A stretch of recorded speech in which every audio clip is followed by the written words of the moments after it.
So finally এবার ঘুরতে যাচ্ছি 25শে ডিসেম্বর। এখন বেরোচ্ছি আমরা ঘুরতে। এবার দেখবো আমরা কোথায় কোথায় ঘুরবো আজকের দিনে। ভাবলাম ব্লগটা বানিয়েই নিই।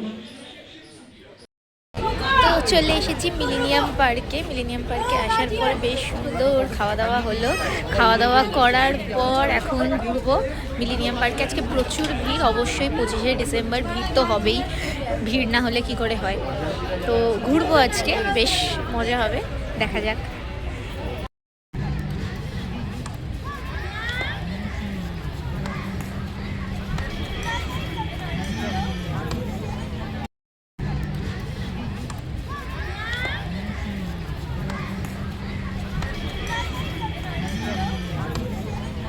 অনেক দিন পর বেরিয়েছিলাম, তো চারদিকটা একটু ঘুরে দেখলাম। যদিও মিলেনিয়াম পার্ক এটা নতুন আসা নয়, আগেও অনেকবার এসেছি।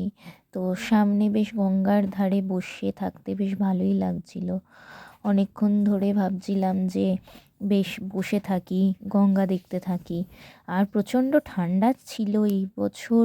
25শে ডিসেম্বর এত ঠান্ডা পড়বে সেটা জাস্ট ভাবা যায় না। সামনে নিচে আমি দেখলাম যে একটা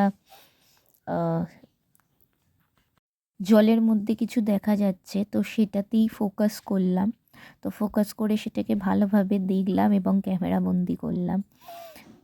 তো আপাতত সেইভাবেই চলছিল, বেশ টাইমটা বেশ ভালোই কাটছিল, সামনে দেখতে পাচ্ছিলাম।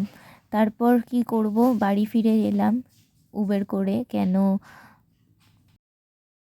কেন সন্ধে গড়িয়ে এসছিল, আর সন্ধেবেলা হয়ে গেলে তো বেশি কিছু আর ওখানে দেখার মতো কিছুই নেই। দিনের বেলাটাই গঙ্গার ধারে বসে বেশ ভালো লাগে। সন্ধেবেলা হয়ে গেছিলো, তাই জন্য তাড়াতাড়ি বাড়ি ফিরে আসছিলাম। দেখছিলাম কি সুন্দরভাবে কলকাতা শহর লাইট দিয়ে সাজানো।